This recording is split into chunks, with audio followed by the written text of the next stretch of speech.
Assalamualaikum warahmatullahi wabarakatuh. Perkenalkan, nama saya Rifa Aulia dari Pendidikan Bahasa dan Sastra Indonesia Universitas Riau. Baik Bu, di video kali ini saya akan izin untuk mewawancarai Ibu seputar salah satu guru prestasi yang ada di MTS Miftahul Ulum ini. Boleh diperkenalkan Bu, nama Ibu dan Bismillahirrahmanirrahim. Assalamualaikum warahmatullahi wabarakatuh. Baik, saya ingin kenalkan, saya dari guru MTS Miftahul Ulum, salah satu di antara guru di MTS Miftahul Ulum, nama Dingatin SAG. Kemudian saya mengampu atau mengajar bidang studi Quran Hadis dan Sejarah Kebudayaan Islam kelas 7 sampai kelas 9. Baik Bu, langsung saja izin untuk bertanya Bu. Sejak kapan Ibu menjalani profesi sebagai guru di MTS Miftahul Ulum?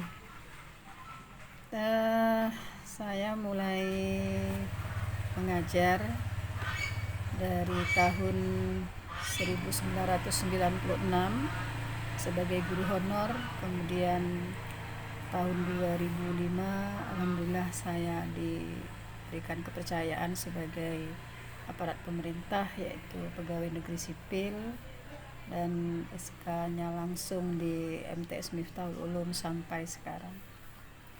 Sudah lumayan lama ya Bu. Alhamdulillah. Apa alasan yang mendasari Ibu sampai saat ini berprofesi sebagai guru?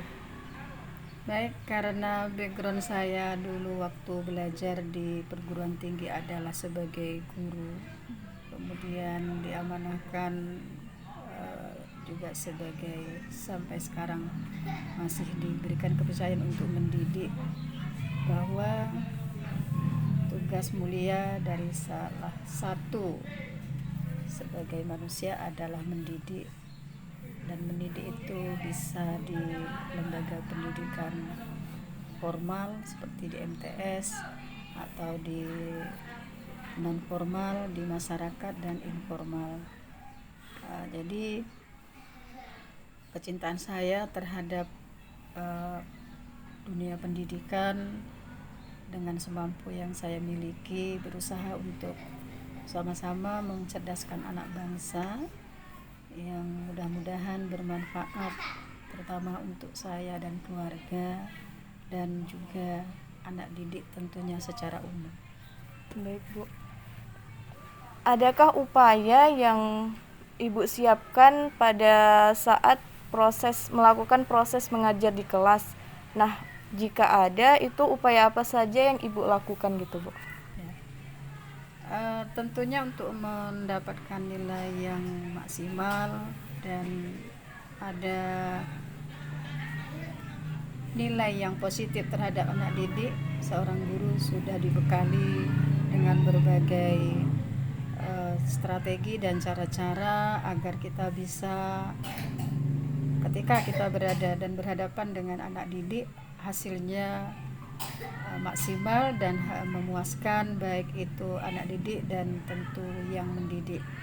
Tentunya langkah-langkah itu dalam dunia pendidikan ada namanya rencana pembelajaran RPP, yang kemudian di RPP itu dituangkan dengan lengkap, mulai dari persiapan, kemudian pelaksanaan dan evaluasi, yang tentunya menjadi tolak ukur ketika nanti kita sudah mengakhiri pembelajaran, kita tahu hasilnya, dan dari hasil itulah kita bisa melihat kemampuan anak dan apa tindakan yang kita lakukan setelah pelajaran yang kita sampaikan itu, sehingga ada kesinambungannya antara guru dengan siswa.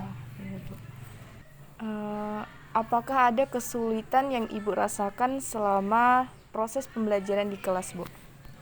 Kesulitan tetap ada, ujian ataupun hambatan pasti ada, tetapi kita berusaha untuk meminimalkan agar kita merasa senang, merasa tidak terbebani dengan yang kita lakukan, dan ya kita harus menghadapinya dengan dengan sabar, dengan teliti, karena memang tantangan kita di depan itu menghadapi siswa yang tentunya dengan siswa yang banyak dalam satu kelas itu Beda-beda ya karakter ya, Bu. beda-beda, berapa jumlah 30 misalnya, tentu 30 karakter yang harus kita hadapi. Tapi kita tetap optimis bahwa anak-anak itu adalah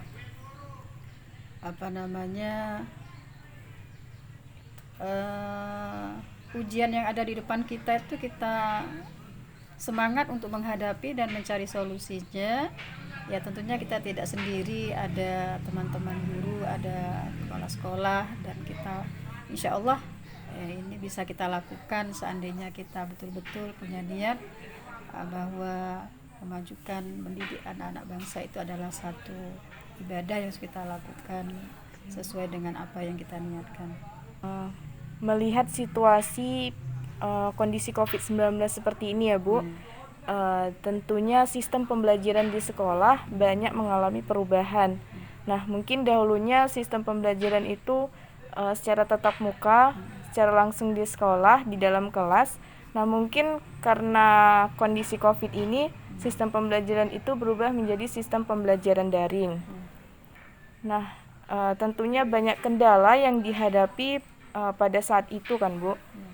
Kendala apa yang dialami sekolah ini selama proses pembelajaran daring, terutama bagi guru sendiri? Ini adalah suatu hal yang memang harus kita sikapi dengan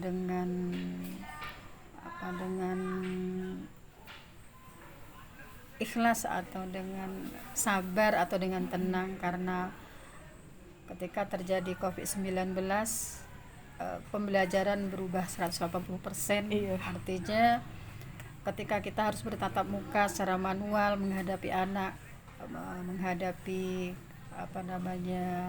sikap-sikap anak yang biasanya bisa langsung kita selesaikan, ini harus kita lakukan dengan cara belajar di rumah. Kita tidak tahu bagaimana perkembangan anak secara utuh, sehingga kegiatan belajar mengajar itu sebisa mungkin kita lakukan dengan memantau dari jarak yang mungkin ya tidak nampak. Nah, mereka belajar di rumah, kita belajar dengan memantau dari jarak yang berbeda. Kemudian masalah dalam bentuk evaluasi, ini ada kendala yang agak kelihatan, karena tentunya namanya evaluasi atau penilaian itu seharusnya kita lakukan pada waktu-waktu kita tatap muka, langsung kita bisa melihat nilai anak, tetapi ini kan bisa direkayasa. Artinya jawaban itu bisa dilakukan oleh anak itu sendiri atau mungkin dibantu Orang lain, ya, gitu, Bu. dibantu. Ya, kita berprasangka baik saja, yang penting kita berikan dia materi, kita berikan tugas di rumah, dia tetap berusaha, walaupun usahanya itu apakah dia bekerja atau belajar sendiri atau dengan orang lain, yang penting kita diberikan tugas, dia bisa menyelesaikan dengan baik dan bisa tepat waktu menyelesaikan. Baik, Bu, dari berbagai kendala tersebut tentunya mungkin ada solusi sendiri bagi guru untuk mengatasi berbagai kendala dalam proses pembelajaran daring itu, Bu. Ketika kita ada ujian, tentu kita akan mencari solusinya. Ketika kita menghadapi permasalahan, kita harus mencari jalan keluarnya dulu agar kita menjawab permasalahan-permasalahan itu dengan cara yang bijak, dengan cara yang tentunya harus penuh dengan kebijakan. Jadi permasalahan-permasalahan ini kita harus selalu pantau, terutama kita harus bisa berkomunikasi dengan wali murid atau dengan orang tua, ataupun kita nanti bisa langsung melalui absen ya, kita menyimak melalui absen kehadiran. Ketika waktu yang kita tentukan anak-anak ini belum siap, itu satu hal yang harus selalu kita lihat. Di antaranya bisa kita jadikan sebagai tolak ukur adalah absen. Ketika di pelajaran daring atau online itu kan ada ketentuan sekian kita harus masuk, kemudian sudah ada tanda checklist bahwa yang bersangkutan itu ikut atau tidak. Nah, jadi ya ini usaha yang kita lakukan yang artinya apa semampunya gitu. Soalnya kita kan tidak berhadapan langsung dengan siswa, hanya dengan memberikan tugas-tugas belajar di rumah, kemudian dia nanti mengirim tugas melalui ya mungkin dalam bentuk WA ataupun dalam bentuk tugas manual disampaikan ke guru bersangkutan ya, ataupun nanti dikirim langsung melalui sistem yang sudah dibuat oleh sekolah. Nah, jadi apapun kita berusaha dalam kondisi yang sulit ini, anak tetap belajar. Hasilnya nanti kita serahkanlah kepada Allah, apakah ini nanti memuaskan bagi pihak-pihak tertentu. Yang jelas tetap berusaha belajar, tetap berusaha semaksimal mungkin, semaksimal mungkin, sebisa mungkin. Iya.